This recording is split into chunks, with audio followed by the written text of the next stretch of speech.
शांति। चलिए कुछ देर बाबा की याद में बैठते हैं।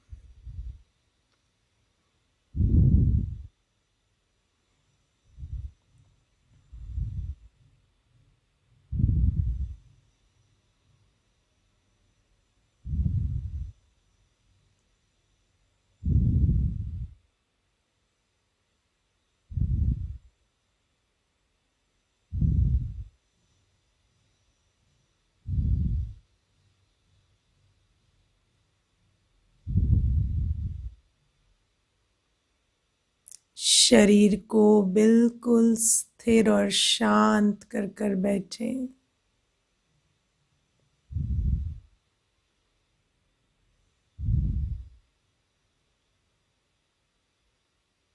धीरे धीरे अनुभव करें, मैं आत्मा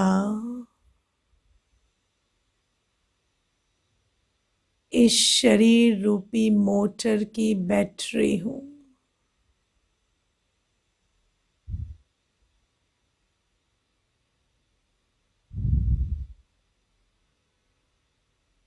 मैं वो बैटरी हूं जिससे शरीर की गाड़ी दिन भर चलती है।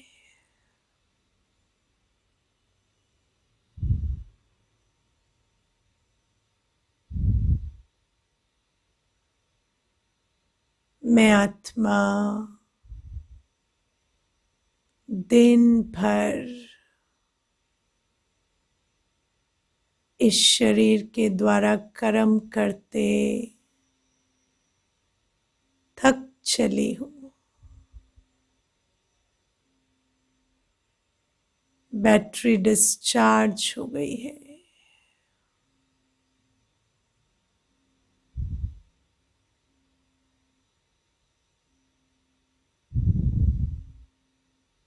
अभी कुछ घड़ियां इसे चार्ज करेंगे।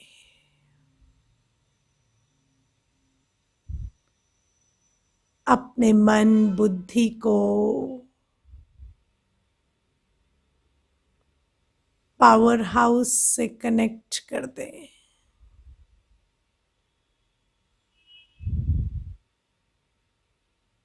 मन बुद्धि को बाबा के पास ले जाएं।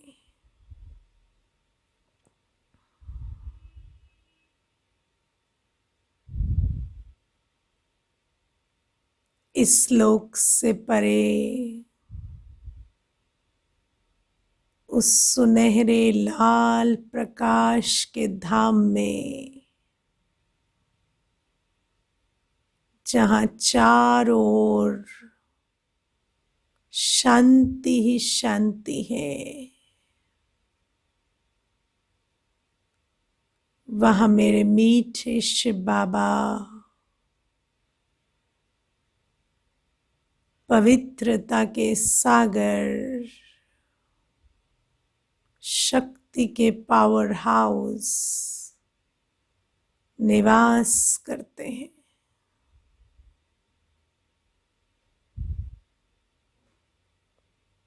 अनुभव करें, मैं आत्मा बाबा के बिल्कुल सामने बैठी हूं।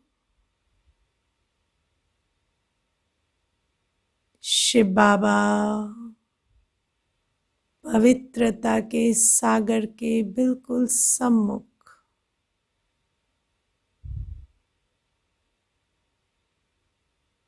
ऐसा लगता है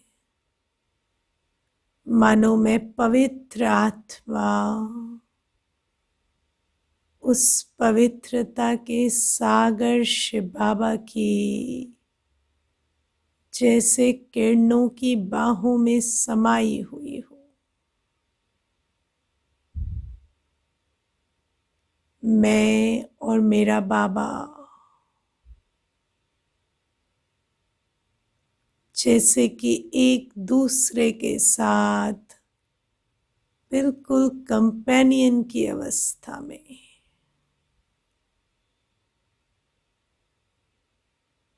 बाबा मेरा बिल्कुल पवित्र,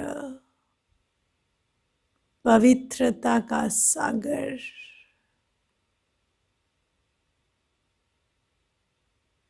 बाबा के सम्मुख मुझ आत्मा को बहुत शक्तिशाली, बहुत शुद्ध, बहुत उच्च चेतना का अनुभव हो रहा है।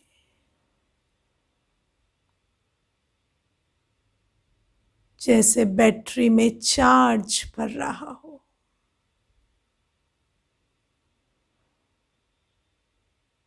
मुझ आत्मा में पवित्रता, शक्ति, शांति, हर गुण का अनुभव बढ़ता चला जा रहा है।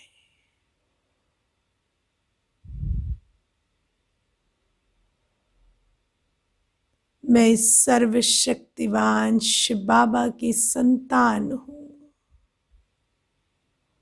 मैं स्वयं को बाबा के सम्मुख अत्यंत शक्तिशाली अनुभव कर रही हूँ।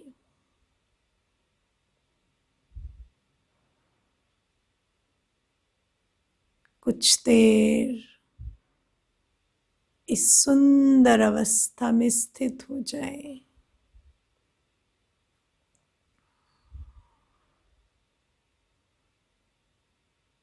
इस देह की दुनिया से दूर बाबा के पास स्वयं को भरपूर कर लें।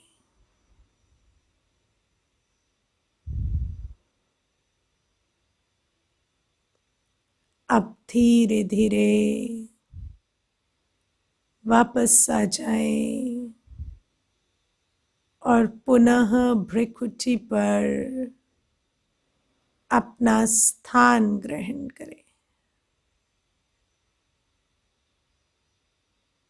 मेरी चार्ज्ड, शक्तिशाली, फुल चार्ज में वापस आई हूँ।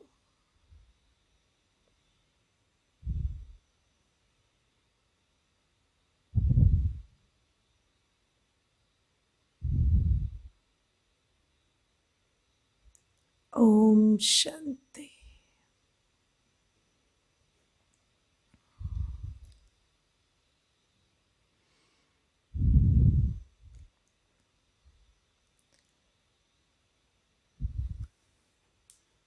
दुनिया में जब साइंस में दो तारों को कनेक्ट करते हैं तो पहले क्या करते हैं?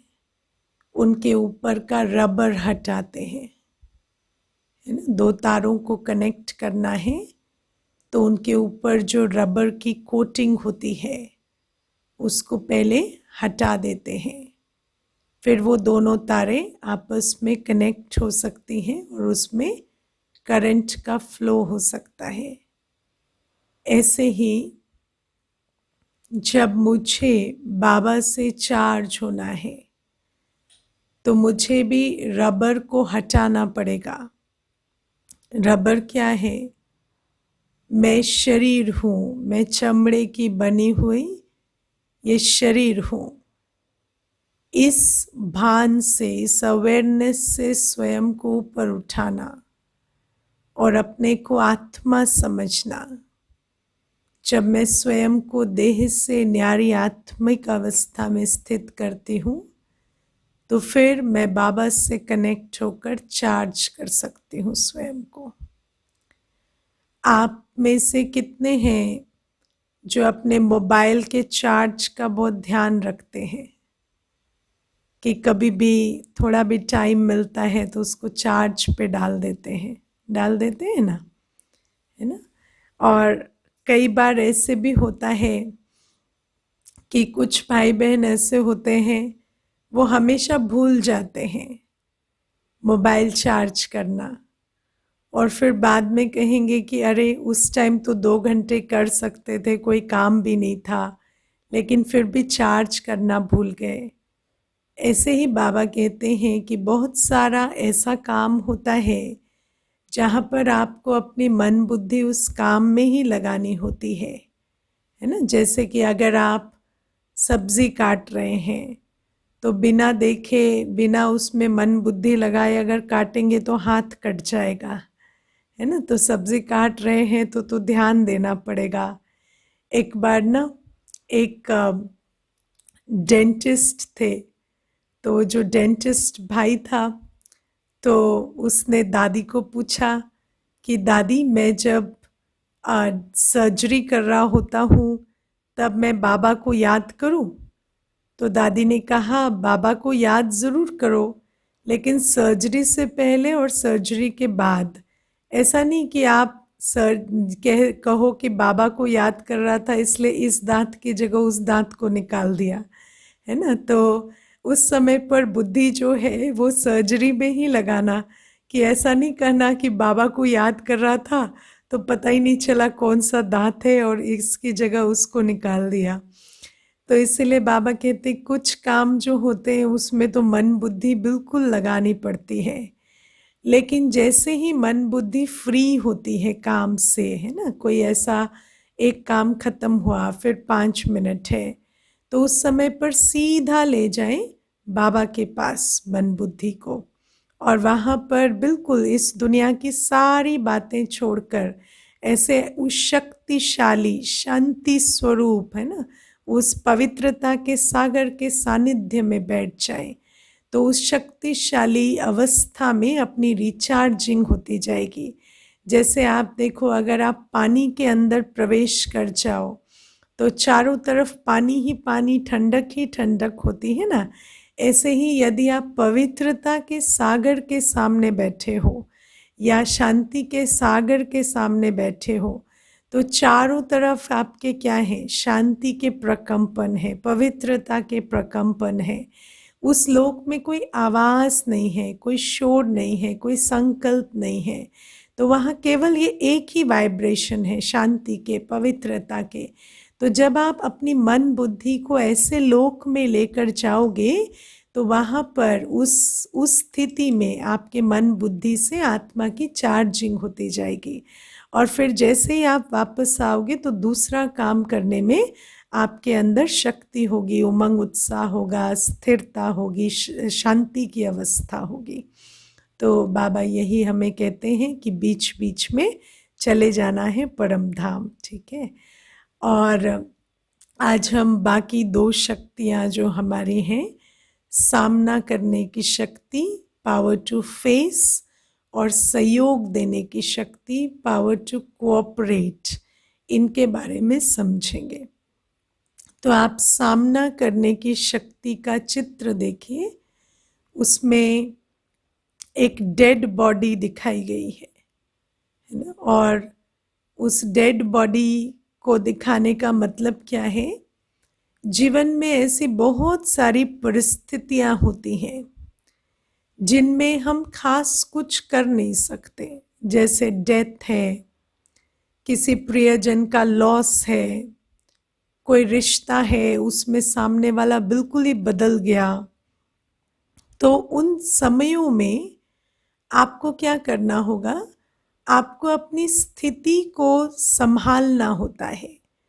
आपको उस परिस्थिति के मध्य अपनी स्थिति को ना बिगड़ने दे, है ना। कोई शारीरिक बहुत बड़ी बीमारी की रिपोर्ट आ गई, या कोई प्रियजन का लॉस हो गया, या कोई बिजनेस का लॉस हो जाता है, कोई एक्सीडेंट हो जाता है, तो उस समय पर उसके आगे बढ़ सकें, वो इंसिडेंट हमें रोक ना दे, उससे हमारी जीवन जो है वो रुक ना जाए, उसके लिए हमें सामना करने की शक्ति चाहिए, है ना। और आप देखो कि लोगों का सामना करते हैं हम आजकल और परिस्थितियों को सहते हैं, है ना, लेकिन वास्तव में परिस्थितियों का सामना करना होता है और लोगों के व्यवहार को सहना होता है। तो कोई भी कैसा भी है उसमें दिल कड़ा करने की बात नहीं होती है, उसमें तो उस आत्मा के संस्कार को देखकर उसके साथ कैसे चलना है वो सोचना होता है।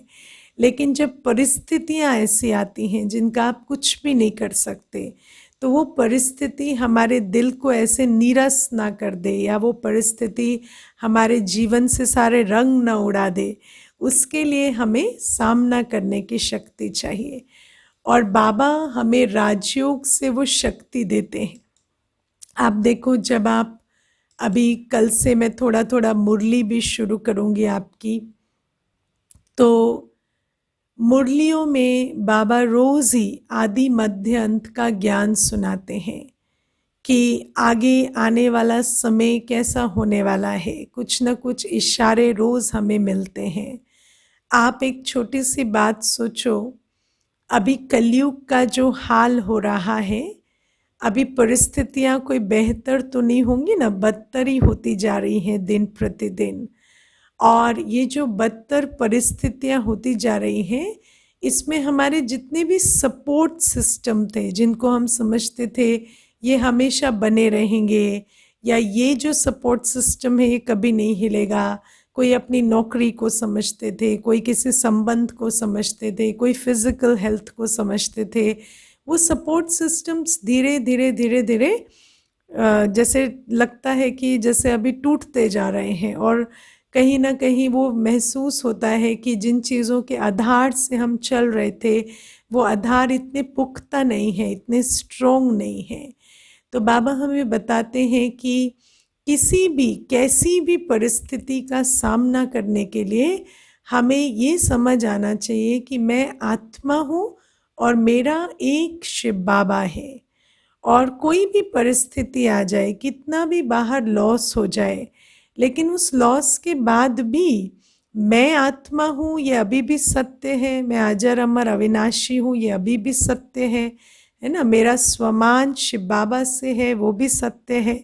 मेरा सर्व संबंधी सर्वशक्तिवान है, वो भी सत्य है। और अगर मैं और मेरा बाबा साथ हैं, तो हम उस परिस्थिति को फेस करके आगे बढ़ सकते हैं, या उसमें जो भी नुकसान हुआ उसके बाद और नुकसान ना हो उसको हम ध्यान दे सकते हैं। और नुकसान माना, मैं आपको एक सिचुएशन से इस बात को समझाती हूँ।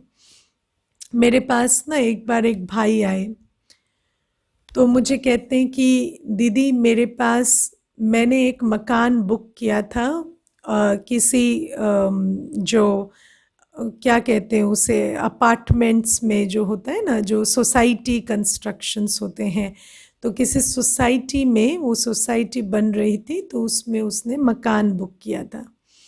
तो वो कहता है कि दीदी मेरा जो भी कुछ था, जितना भी कुछ मैंने सेव किया था, वो मैंने उस मकान में लगा दिया था। और मेरी 2 बेटियां हैं, वो कहता है।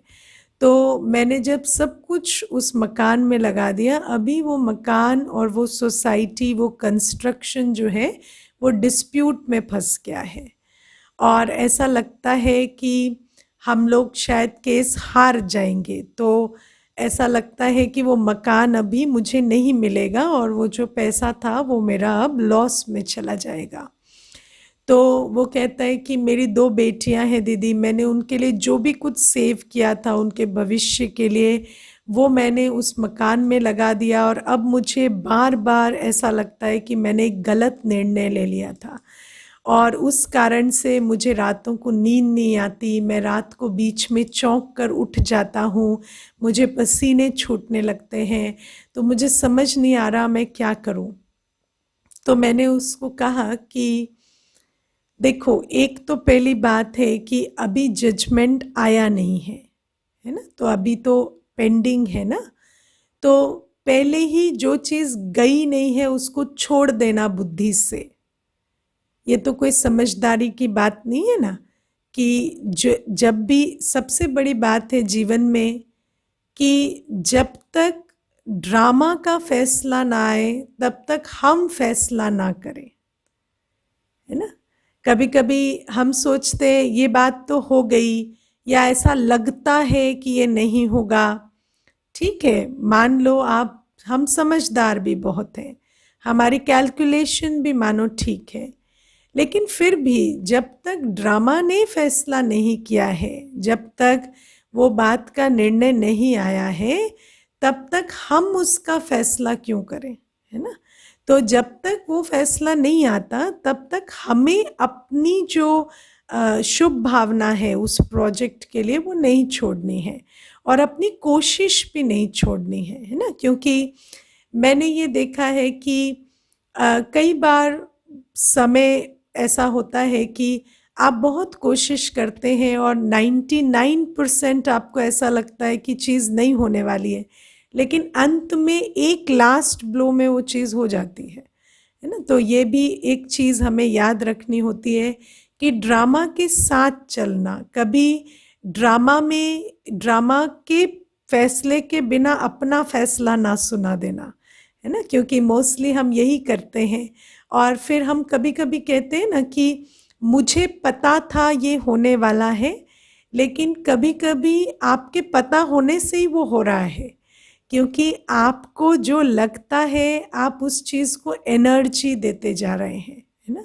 मान लो अगर मैं ऐसा समझती हूँ कि ये फलाना भाई, ये फलानी बहन तो बहुत इरेगुलर है, इम्पंक्चुअल है, तो मैं बार बार अपनी बुद्धि में वो बात रखती हूँ, ये तो इरेगुलर है, ये तो इम्पंक्चुअल है, तो मैं क्या कर रही हूँ, उनको वो एनर्जी भी दे रही हूँ ना। तो हम फिर कभी कभी कहते देखो मैंने कहा था ना, ये तो है ही ऐसे, ये आज के दिन भी नहीं आएंगे, इनकी अटेंडेंस शॉर्ट ही रहेगी। लेकिन वास्तव में क्या है कि हमारे सोच से भी तो सृष्टि की रचना हो रही है ना। तो हम वो ना सोचें जो हमें लग रहा है होने वाला है, वो सोचें जो हम चाहते हैं कि हो।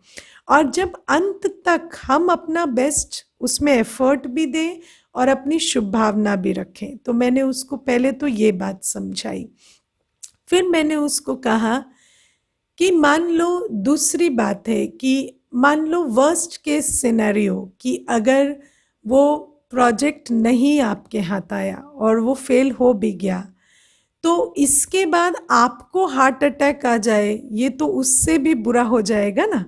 क्योंकि आप कह रहे हो 2 बेटियां हैं, तो ठीक है, पिता निर्धन है ना, पिता निर्धन है, ये एक सिचुएशन है, पिता ही नहीं है ये दूसरी सिचुएशन है। तो पिता निर्धन है इज बेटर देन पिता ही नहीं है ना सर पे। तो ये भी आप समझो कि अगर आप ये बार बार सोचते रहोगे कि मेरे पास पैसा नहीं है, मेरे पास पैसा नहीं है, बट आप तो है ना, आप खुद में भी तो एक एसेट है। हाँ, पैसा भी एक एसेट है, एक रिसोर्स है, लेकिन आप खुद भी तो एक रिसोर्स है ना बच्चियों के लिए। अभी अगर आप ये सोच सोच कर फिर प्राण छोड़ दोगे कि बच्चियों का क्या होगा, बच्चियों का क्या होगा, तो आपके जाने के बाद क्या होगा। और अगर आप इस तरह से अपने आप को रातों को पसीने आएंगे, हार्ट अटैक की संभावना बढ़ती जाएगी, तो ऐसे में तो उनका कोई फ़ायदा नहीं होगा ना, उनका और ही नुकसान होगा। तो एक नुकसान जब तक हुआ नहीं है तब तक उस नुकसान को एनर्जी नहीं देना है। दूसरा, अगर वो नुकसान हो गया तो भी उसके पीछे दूसरा नुकसान ना हो जाए उसका ध्यान रखना है ना। तो कहाँ तक कोशिश करनी है और कहाँ उस परिस्थिति को एक्सेप्ट करना है, ये बहुत बड़ी विजडम की बात है। पहले से हार नहीं माननी है, और जब ड्रामा का वर्डिक्ट आ गया तो उसके पीछे फिर ये नहीं सोचना है कि ये क्यों हो गया, कैसे हो गया, फिर उसको पूरा स्वीकार कर कर अब क्या करना है उस पर स्थित होना है। तो ये जो सामना करने की शक्ति है ना, बाबा हमें कहते हैं कि कोई भी परिस्थिति में पहले तो आप हिम्मत नहीं हारो, पहले उसको अपना बेस्ट जो एफर्ट है वो दो, ये भी सामना करना है। और दूसरा है कि जब वो चीज़ हो ही गई, आपको पता चल गया ये लॉस हो गया या कोई चीज़ हाथ से चली ही गई, तो उसके बाद उसको एक्सेप्ट करना भी सामना करने की शक्ति है। और बाबा हमें ये दोनों शक्तियाँ देते हैं, क्योंकि बाबा हमें हीरो और ज़ीरो दोनों का पाठ बहुत अच्छा पढ़ाते हैं ना। बाबा हमें कहते हैं जब तक तुम्हें कर्म करना है तो बिल्कुल हीरो एक्टर बनकर करो, और जहाँ पर तुम्हें लगता है कि अब तुम्हें साइलेंस होना है या अब कुछ तुम्हारे करने के लिए नहीं रहा है, वहाँ पर बिल्कुल मैं बिंदी, मेरा बाबा बिंदी, बाबा मेरा संसार है, मैं बाबा के साथ हूँ, सब कुछ ठीक है, इसके आगे भी हम सब कुछ संभाल लेंगे, है ना। तो ये जो अवस्था है, ये बाबा का ज्ञान सुनते सुनते, बाबा से योग लगाते लगाते, मुरलियाँ सुनते सुनते ये अवस्था बनती जाती है। तो बाबा हमें ये सामना करने की शक्ति जो है वो प्रैक्टिकली देते हैं। मैं आपको इसमें एक कहानी हम और भी सुनाते हैं। आप देखो, जैसे कि घर में मान लो कोई कभी कभी एक्सीडेंट्स हो जाते हैं, है ना। तो जैसे कोई पैर में फ्रैक्चर आ गया या कोई गैस लीकेज हो गई, कुछ भी हो गया, तो उस समय पर आप जो फर्स्ट एड देते हैं वो बहुत इम्पोर्टेंट होता है ना। आप जो फर्स्ट कदम उठाते हैं वो बहुत इम्पोर्टेंट होता है। लेकिन मोस्टली हमारा वो फर्स्ट एड रॉन्ग चला जाता है, क्योंकि उस समय हम इमोशनल हो जाते हैं, उस समय हम घबरा जाते हैं, परेशान हो जाते हैं। उस समय हमारी जो मानसिक स्थिति है वो अचल अडोल नहीं होती, वो डावाडोल हो जाती है। इस कारण से जो पहला रिस्पॉन्स उस परिस्थिति को मिलना चाहिए वो नहीं मिल पाता, और इसी कारण से वो जो परिस्थिति बुरी थी वो बदतर हो जाती है। तो बाबा हमें कहते कि किसी भी सिचुएशन में इमोशनल नहीं होना है। ये नहीं देखना है क्या चला गया, ये देखना है क्या बच गया। मैं आपको एक और इंसिडेंट भी सुनाती हूँ। एक हमारे यहाँ बहन जी जुड़े बीच में, तो उनकी जो बच्ची थी उसका शरीर छूट गया डेंगू से। तो कई 2-3 सालों पहले की बात है, तो डेंगू से शरीर छूट गया। तो अब देखो कि दुख तो मन में बहुत उनके रहा कि बच्ची जो थी, एक ही बच्ची थी और यंग थी, तो डेंगू से जब शरीर छूट गया तो उनके मन में दुख आया। अब दुख में क्या हुआ कि अब घर में 2 ही लोग बचे हैं, पति पत्नी। अब वो दुख में वो पति पत्नी भी एक दूसरे से बात करना बंद कर दिए, है ना। और वो आपस में भी बिल्कुल ऐसे रहने लगे, एक जना एक कमरे में, दूसरा दूसरे कमरे में, और वो कहता कि आपने ध्यान नहीं दिया या आपने टाइमली इलाज नहीं कराया, एक दूसरे को ब्लेम करते हुए, ये जो परिस्थिति का ब्लेम किसको दे वो निर्णय करते करते आपस में बहुत दूरी आ गई। और अभी कुछ समय के बाद फिर जब ज्ञान में आए तो मैंने यही सवाल सबसे पहले पूछा उनको कि ठीक है, बच्ची तो चली गई, लेकिन युगल के साथ आपका संबंध कैसा है। तो कहते हैं कि हम तो बात ही नहीं करते, क्योंकि उसी समय से ऐसे उदासीनता आ गई कि आपस में ही बात ही बंद हो गई। और बिल्कुल कहीं ना कहीं वो ब्लेम भी रहा कि आपकी वजह से हो गया या आपकी वजह से हो गया। तो वो म्यूचुअल ब्लेम के कारण भी वो सिचुएशन आ गई, और आज तो इतनी दूरी हो गई है कि कोई कम्युनिकेशन ही बहुत कम होता है। तो आप देखो मोस्टली क्या होता है कि एक चीज़ चली गई, लेकिन जो है उसको भी उसके पीछे छोड़ देते हैं, है ना। और ऐसे करते करते करते हमारे जीवन कैसी बनती जा रही है। तो बाबा हमें कहते हैं कि कोई भी सिचुएशन में पहले तो जब तक ड्रामा का फैसला नहीं आया अपना दी बेस्ट देना है, कभी भी पीछे नहीं हटना है कि हाँ ये तो लग रहा है कि ऐसा होने वाला है। और दूसरा, जब वो ड्रामा का फैसला आ गया तो उसको एक्सेप्ट कर कर और आगे बढ़ना है। तो ये जो 2 बातें हैं, और जो बचा है उसको बहुत सहेज कर संभाल कर रखना है। फिर डर में, ब्लेम में, क्रोध में, इन चीज़ों में जीवन नहीं बिताना है। और ऐसी बहुत सारी परिस्थितियाँ एक जीवन में आती हैं, है ना। कभी कभी कोई फिजिकल अब्यूज़ हो जाता है, कोई ऐसी चीज़ हो जाती है, तो उसके आगे भी मनुष्य को बढ़ना पड़ता है, क्योंकि जीवन अभी भी है, और उस जीवन की क्वालिटी आपको आगे की कैसे रखनी है वो आपको निर्णय लेना है। इवन जब आप सोचो कि बाबा हमें ये ज्ञान देते हैं कि आत्मा जब शरीर छोड़ती है तो भी वो जो अंत की जो अवस्था होती है आत्मा की, उसके आधार से उसको अगला जन्म मिलता है। तो शरीर छोड़ते वक्त भी हमारे अंदर जो है हम कैसी स्थिति में शरीर छोड़ रहे हैं उस पर भी हमारा अटेंशन होना चाहिए। ऐसे नहीं कि अब शरीर छूटने ही वाला है, जैसे कई लोग कहते हैं ना कि अब विनाश होगा तो विनाश होगा, फिर उसमें हमें क्या है, हम तो फिर विनाश में सब कुछ खत्म हो ही जाएगा ना, तो हम अभी से ही जीवन को एकदम रेकलेसली या अपनी जीवन की कोई जिम्मेवारी ना उठाते हुए गैर जिम्मेवार तरीके से जीवन बिताएं। लेकिन बाबा कहते हैं नहीं, जीवन एक कंटिन्यूअस प्रोसेस है। ये घड़ी चली गई तो नेक्स्ट घड़ी के लिए तैयार होना है, नेक्स्ट घड़ी चली गई तो उससे अगली, अगर शरीर भी छूट गया तो भी आत्मा को आगे जाना है। तो इसलिए हर कदम पर सामना करने की शक्ति, जो लॉस्ट हुआ उसको छोड़ना और जो आगे है उसके लिए अपने आप को फुल्ली प्रेजेंट रखना, ये जो शक्ति है ये बाबा के ज्ञान से, राजयोग से हम आत्माओं में डेवलप होती है। और इसके बाद आती है सहयोग देने की शक्ति। अब आप सहयोग देने की शक्ति में देखेंगे, एक काला पर्वत है जिसको गोवर्धन पर्वत कहते हैं, और वो जो गोवर्धन पर्वत है उसको सभी एक एक उंगली से उठा रहे हैं, है ना। तो ये जो चित्र है ये शास्त्रों से लिया गया है, जहाँ पर कहते हैं ना कि गोप गोपिकाओं की एक एक उंगली के सहारे गोवर्धन पर्वत उठाया गया। तो आप देखो कि बाबा कहते हैं कि ये कलयुग का जो पर्वत है वो गोवर्धन पर्वत कहलाता है, और इस कलयुगी पहाड़ को हटाकर हमें सतयुग लाना है, और उसमें एक एक उंगली गोप गोपिकाओं की लगनी चाहिए।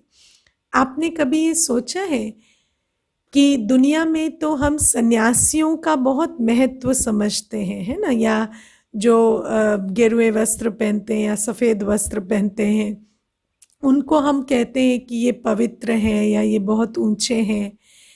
लेकिन हमारे जो शास्त्र हैं भागवत में गोप गोपिकाओं की बहुत महिमा की गई है, और गोप गोपिकाएं सन्यासी नहीं थे, गृहस्थी थे, है ना। तो घर गृहस्थ में रहने वाले वो आत्माएं जो मुरली पर दीवाने थे, है ना, जिनको भगवान की मुरली बहुत प्यारी लगती थी, जो मुरली की तान पर, भगवान के गीत संगीत की तान पर बिल्कुल बावरे हो जाते थे, उनको गोप गोपिकाएं कहते हैं। तो बाबा हमें कहते हैं कि ये जो मैं आता हूँ तो ऐसा नहीं कि कुछ सन्यासियों के लिए आता हूँ, मैं आता हूँ तो मेरे उन बच्चों के लिए आता हूँ जो घर गृहस्थ में रहते हैं, है ना। तो जो घर गृहस्थ में रहते हुए प्रभु प्रेमी हैं, है ना। तो दुनिया में बहुत सारे लोग हैं जो भगवान को याद करते हैं, कोई प्राप्ति के लिए करते हैं, कोई डर कर करते हैं, है ना, कोई स्वार्थ के लिए करते हैं, कोई किसी और चीज़ के वश करते, कोई नियम से करते हैं, है ना। लेकिन ऐसे बच्चे जो प्यार से मुझे याद करते हैं वो मेरे बच्चे हैं, जो मुझे अपना समझते हैं, सर्व संबंधी समझते हैं, वो मेरे गोप गोपिकाएं हैं, और उनके लिए मैं आता हूँ। और उन्हीं के सहयोग से ये सृष्टि जो है कलयुग से सतयुग बनती है, और यही वो बच्चे हैं जो ये कलयुगी पहाड़ उठाकर सतयुगी पहाड़ स्थापित करते हैं। और ये जो एक उंगली होती है ना, इसमें 3 हिस्से होते हैं, तन मन और धन। जब कोई भी कार्य होता है तो ये 3 चीज़ें आवश्यक होती हैं, तन मन और धन।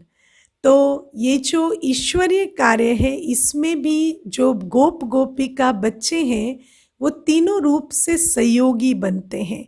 आप में से कई बार कई लोगों ने प्रश्न मुझे पूछते रहे कि सेवा क्या होती है, तो आज मैं आपको थोड़ा सेवा के विषय में भी बताऊंगी। देखो, मन से ना 3 तरह की सेवा होती है। जैसे पर्सनल लेवल पर आप ज्ञान दान कर सकते हैं, है ना। जैसे कोई आपके फ्रेंड्स, मित्र, संबंधी हैं तो जब कोर्सेज होते हैं तब उनको इनविटेशन भेजना कि आप आकर परमात्मा को पहचाने या स्वयं का परिचय लें, या जब वो आपसे बात करते हैं तो जो भी बात आपको समझ आई है वो उनको समझाना, ये है ज्ञान दान। ज्ञान दान मुख से दिया जाता है ना, आत्मा मुख से ज्ञान दान देती है। दूसरा, आप अपने आसपास गुणों का दान कर सकते हैं। गुणों का दान कैसे किया जाता है? कर्मों से, ठीक है। गुणों का दान कैसे किया जाता है? एक इंग्लिश में बहुत अच्छी कहावत है, कहते हैं कि the father says don't do as I do, do as I say, but the child does as he does, not as he says. माना जो माता पिता है वो ज्यादातर क्या कहते हैं, जो मैं कहता हूँ वो करो, जो मैं करता हूँ वो मत करो, है ना। माना मेरे अवगुणों को कॉपी नहीं करो, मेरी बातों पर चलो। लेकिन बच्चे जो है वो बातें नहीं सुनते, वो तो जो माता पिता करते हैं ना उसी को कॉपी करते हैं। तो इसीलिए यदि हमें गुणवान बनाना है किसी को, तो पहले हमें खुद गुणवान बनना होगा। आप किसी को रोज भाषण दे कि आप जल्दी उठो, आप जल्दी उठो, आप जल्दी उठो, लेकिन आप खुद जल्दी ना उठो, है ना। या जल्दी उठो तो दिन भर कहो आज तो मेरे हाथ दर्द कर रहे हैं, पैर दर्द कर रहे हैं, या जल्दी उठना पड़ता है पड़ता है पड़ता है। तो उनको क्या महसूस हो रहा है कि जब ये खुद ही खुश नहीं है जल्दी उठकर, तो ये मुझे क्यों कह रहे हैं जल्दी उठने के लिए, है ना। और यदि आप रोज जल्दी उठ रहे हैं लेकिन किसी मजबूरी के कारण नहीं, क्योंकि वो आपका गुण है और आप उस गुण का सुख अनुभव कर रहे हैं, और आपको ऐसा आपके चेहरे से वो जल्दी उठने से जो लाभ है, वो प्रसन्नता है, वो खुशी है, वो प्रभु मिलन की प्राप्ति है, वो जब आपके चेहरे से छलक रही है, तो आपको किसी को कहना नहीं पड़ेगा कि आप 4 बजे अमृत वेले उठो, है ना। अगर आप खुशी से काम कर रहे हैं तो आपके साथ काम करने वाला आ जाएगा और आपको हाथ बटाने लगेगा। लेकिन आप अगर खुद काम कर कर दुखी हैं तो फिर सामने वाला यही समझता है कि मैं काम नहीं कर रहा हूँ तो मैं बहुत सुखी हूँ। तो आप अगर उसे प्रेरणा देंगे कि आप भी काम किया करो, तो वो कभी नहीं करेगा, क्योंकि उसको समझ आ चुका है कि जो काम कर रहा है वो तो मजबूरी में ही कर रहा है, और काम करने में कोई खुशी तो हो नहीं रही, नहीं तो ये इतना काम कर कर दुखी क्यों होते। तो बाबा हमें कहते हैं कि जब तुम खुद गुण स्वरूप बनते हो, जब तुम्हें मेहनत का, डिसिप्लिन का, है ना, चुप रहने का, अंतर्मुखी होने का या सहनशील होने का, इन गुणों को जब तुम अपने जीवन में धारण करते हो और इन गुणों से जो सुख तुम्हें मिल रहा है वो दूसरे तुम्हारे आसपास अनुभव करते हैं, तो वो भी गुणवान बनते हैं। तो आप ज्ञान दान कर सकते हैं मुख से, गुण दान कर सकते हैं कर्मों से, और शक्ति का दान कर सकते हैं अपने नैनों से। जब आप बहुत शक्तिशाली अवस्था में होते हैं ना, मानो आप बिल्कुल शांत हैं, आपका मन बिल्कुल स्थिर है, तो आप ऐसी स्थिरता की अवस्था में किसी को दृष्टि देंगे ना तो उसका मन भी शांत हो जाएगा। दृष्टि देना समझते हैं? माना आप सिर्फ उनके नैनों को देख रहे हैं और आप अपनी बहुत सुंदर अवस्था में स्थित हैं, तो उनको भी वो शांति, उनको भी वो शक्ति प्राप्त होती जाती है। ये होता है शक्ति का दान। शांति की शक्ति दे देना किसी को, सहन शक्ति दे देना, सामना करने की शक्ति दे देना। लेकिन मोस्टली हम क्या करते हैं, अगर कोई दुखी है, अगर कोई परेशान है, तो हम खुद भी परेशान हो जाते हैं या दुखी हो जाते हैं, और फिर हम उनको कहते हैं कि आप हिम्मत रखो, आप हिम्मत रखो। लेकिन वो हिम्मत तब रखेंगे जब आप उस बात को सुनकर बिल्कुल स्थिर और हिम्मतवान रहेंगे, और फिर जब आपके नैनों में वो देखेंगे ना तो उनको शक्ति आपके नैनों से मिलेगी। तो ये होता है शक्ति दान करना, है ना। तो ये होती है मनसा वाचा की सेवा, या अपने मन में एक सुंदर सृष्टि या किसी के गुणों को अपने मन में रखना, उससे उसको एनर्जी मिलती है। जहाँ भी अटेंशन जाता है वहाँ एनर्जी जाती है ना। तो किसी के गुणों को हम ध्यान में रखते हैं, गुणों पर ध्यान देते हैं तो उनके गुण बढ़ते हैं। तो बाबा कहते हैं ये है मनसा वाचा की सेवा।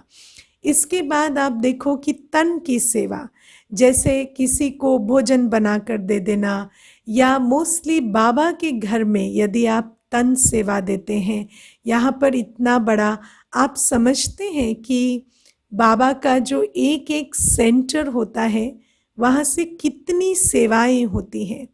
यहाँ पर जो भी भाई बहन रहते हैं, यहाँ हमारे कोई लौकिक कोई कोई कुछ भी नहीं होता, जैसे कोई माता पिता भाई बहन या वो वाली सेवाएं तो कुछ नहीं होती ना, कोई मोहजनित कोई संबंध की सेवा नहीं होती। यहाँ विश्व सेवा का कार्य होता है। माउंट आबू जो इंटरनेशनल हेडक्वार्टर है, वहाँ से कितनी आत्माओं को रूहानी दिशा मिलने का कार्य होता है।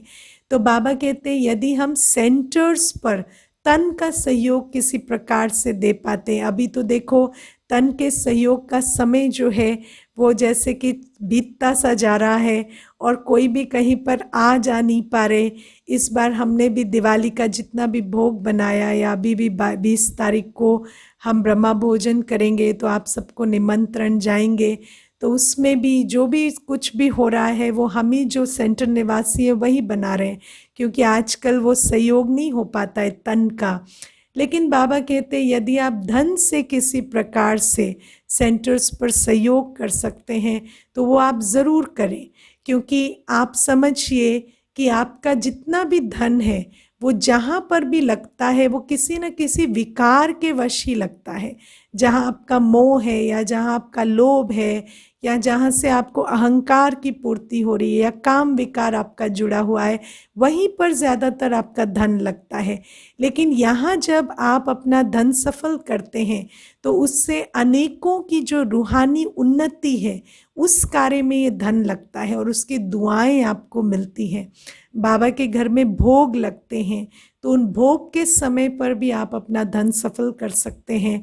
तो बाबा कहते हैं ये जो मनसा वाचा कर्मणा तन मन धन, ये जो सहयोग की शक्ति है आत्मा में, ये जो हम सारा परिवार मिलकर जो भी एक एक मेंबर है, जो भी एक एक बाबा का बच्चा है, जो बाबा से पालना ले रहा है, बाबा से शिक्षा ले रहा है, प्यार ले रहा है, जब वो एक एक आत्मा ये सारा सहयोग करती है तभी जाकर हम इस कलयुग को सतयुग बना सकेंगे। तो बाबा हमें सहयोग की शक्ति सिखाते हैं। सहयोग की शक्ति का एक और एस्पेक्ट भी है जो हम समझेंगे। एक तो ईश्वरीय कार्य में सहयोगी बनना, ये बात है। दूसरा एस्पेक्ट जो है, जैसे आप देखो कि आप किसी ग्रुप में हैं, अब आप समझते हैं कि संगठन का बहुत इम्पोर्टेंस है। आप अकेले कोई भी कार्य करेंगे तो पॉसिबल नहीं होता। जैसे घर में है, अगर आप लोग 4 मेंबर्स हैं तो 4 मेंबर में से किसी में कोई कमज़ोरी होगी, किसी में कोई विशेषता होगी, है ना। सब 5 उंगली एक बराबर तो नहीं होती, किसी में कोई कमज़ोरी होती है, किसी में कोई विशेषता होती है। अब जब आप ये नज़र में रखते हैं, ये बुद्धि में रखते हैं कि हम सबको मिलकर आगे बढ़ना है, तो आप क्या करते हैं, किसी की कमज़ोरी को नज़रअंदाज करते हैं और किसी की विशेषता पर ध्यान देते हैं। ये भी सहयोग की शक्ति है। जैसे मैं आपको एक छोटी सी बात बताती हूँ। मान लो कि कोई आत्मा है ना, कोई आपके जो परिवार में है, तो मान लो कि उनमें से एक है जो स्नोर करता है, ठीक है। अब वो स्नोर करता है, आपको पता है कि वो एक कमरे में आप और वो सोएंगे तो वो स्नोर करते हैं। अब आपको क्या करना होता है, आपको समझना होता है कि अगर आप यहाँ सहयोग देंगे, मतलब कि आप उनकी स्नोरिंग के बावजूद अपने आप को प्रोग्राम करेंगे, नहीं ठीक है ये भाई है इसका संस्कार है, या बहन है इसका संस्कार है, ये स्नोर करते हैं, लेकिन हम दोनों को पीसफुली सोना है ताकि आप सुबह उठकर मिलकर काम कर सकें। लेकिन अगर आप उनको ब्लेम करते रहें, उनका मोरल डाउन करते रहें ऐसी चीज़ के लिए जिसको वो कंट्रोल नहीं कर सकते या जो उसके काबू में नहीं है, तो फिर आपका आपस का भी संबंध खराब होता है, आपका भी मूड खराब होता है और सुबह उठकर वो एनर्जी भी नहीं रहती। और मैं आपको ये एग्जाम्पल क्यों दे रही हूँ, क्योंकि मैंने ये एक्सपेरिमेंट करके देखा है। कभी कभी हमें लगता है ना कि कोई स्नोर करे तो कैसे सो सकते हैं, लेकिन अगर आप बार बार कहेंगे कैसे सो सकते हैं कैसे सो सकते हैं तो नहीं सो सकेंगे। लेकिन अगर आप एक्सेप्ट कर लें कि हाँ ये है, और जैसे आप देखो माँ होती है तो छोटा बच्चा होता है, तो छोटा बच्चा तो रोता है ना, पूरी रात भी रोता है कभी कभी, लेकिन माँ उसके बीच में ही सोती है ना, उसको थोड़ा थोड़ा थपेड़ती रहेगी और सोती भी रहेगी। तो वो क्यों होता है? क्योंकि माँ ने एक्सेप्ट कर लिया है ये मेरा बच्चा है। तो एक्सेप्टेंस से बहुत ताकत आ जाती है उस सिचुएशन में, आराम से सोने की भी या रिलैक्स करने की भी, या उस सिचुएशन के साथ सहयोग देने की, कोऑपरेट करने की। तो बाबा हमें कहते हैं कि जब आप किसी भी संगठन में हैं, मान लो आप किसी ऑफिस का हिस्सा हैं, आप किसी घर का हिस्सा हैं, तो उसमें भी जो आत्माएं आपके आसपास हैं, उस संगठन में भी आपको सहयोग देने की शक्ति होनी चाहिए। क्योंकि अगर आप एक दूसरे के सहयोगी नहीं बनेंगे तो आप संगठित रूप में कार्य नहीं कर सकते। और फिर क्या होता है, मैंने ये देखा कि आजकल आपसी संबंधों के टकराव के कारण बहुत तनाव है ना, क्योंकि आपस में सहयोगी नहीं बनना चाहते। तो आपस में सहयोगी नहीं बनते तो आपस में एक दूसरे के लिए मुश्किल बनते जाते हैं, और उस स्थिति में वातावरण खराब होता है और काम सफ़र करता है। इसीलिए लक्ष्य को सामने रखकर, एक दूसरे की कमज़ोरी को सहयोग देकर, और एक दूसरे की जो गुण हैं उन पर अटेंशन देकर संगठित रूप में आगे बढ़ना, ये भी सहयोग की शक्ति का एक एग्जाम्पल है। ठीक है, ओम शांति। किसी ने कमेंट लिखा है, मैं कॉम्पिटिटिव एग्ज़ाम की प्रिपरेशन कर रही हूँ लास्ट 3 ईयर्स से। 3 बार इंटरव्यू आउट होने के बाद I feel dejected, I lost hope in me, but after all this ज्ञान and daily guided meditation commentary follow करी सूरज भाई की भी, तो I feel positive and I see and feel very proud, good positive change in me. Again study शुरू की है, concentration increase हुई है, रिग्रेट भी जाने लगा है पास्ट का, आई एम थैंकफुल। ओके, तो ये जो सामना करने की शक्ति का इन्होंने अपना अनुभव शेयर किया है, वेरी नाइस, कॉन्ग्रेचुलेशंस। चलिए थोड़ी देर बाबा को फिर से बहुत प्यार से, बहुत गहराई से, बहुत स्थिरता से याद करेंगे। चलिए,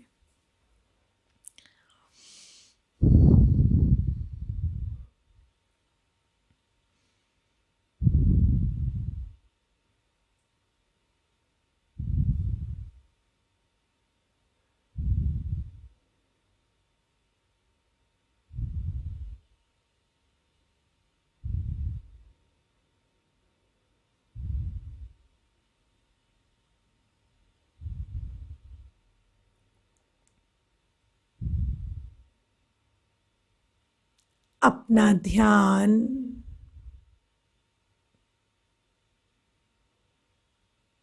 बाहर की सभी बातों से हटाते हुए स्वयं पर ले आए।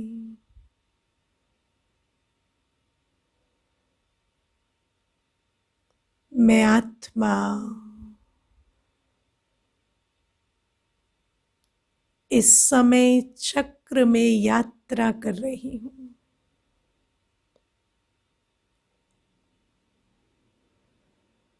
एक सेकंड से दूसरे सेकंड, दूसरे सेकंड से तीसरे सेकंड में मैं निरंतर यात्रा करती जा रही हूँ।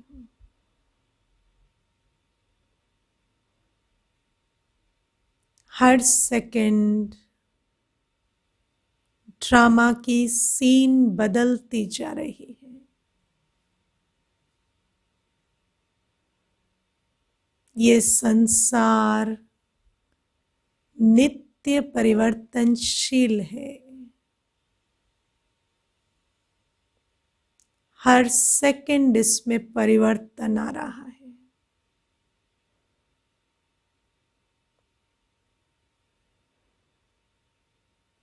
मैं आत्मा इस यात्रा में शिव बाबा के साथ हूँ। मैं और बाबा हाथ में हाथ दिए सेकंड बाय सेकंड ये यात्रा कर रहे हैं। बाहरी रूप से हर सेकंड सब कुछ बदल रहा है, परिवर्तन हो रहा है, कुछ खो रहा है, कुछ मिल रहा है।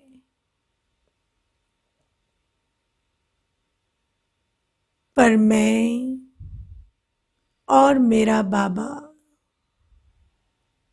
अपरिवर्तनशील है।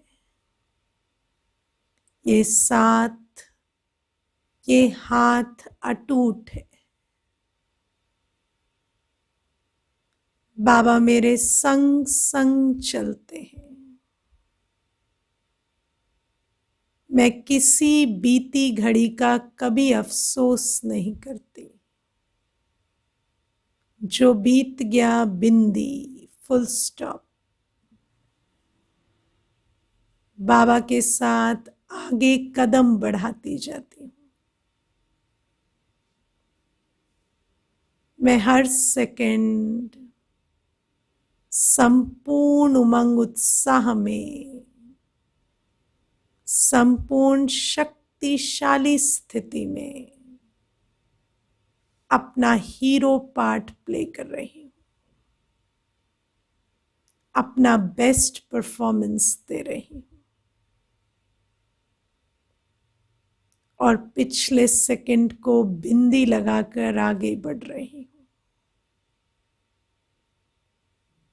मैंने जीवन जीने की कला सीख ली है। परिवर्तनशील संसार में रहते भी मैंने उस अपरिवर्तनशील और अविनाशी बाबा का हाथ पकड़ा हुआ है। बाबा मुझे पार ले जा रहे हैं। सेकंड बाय सेकंड चलते चलते मैं घर की तरफ बढ़ती जा रही हूँ। नई दुनिया की ओर बढ़ती जा रही हूँ। मैं पलट कर नहीं देखती, आगे ही बढ़ती जा रही हूँ। कुछ देर इस सुंदर यात्रा के अनुभव में बैठे।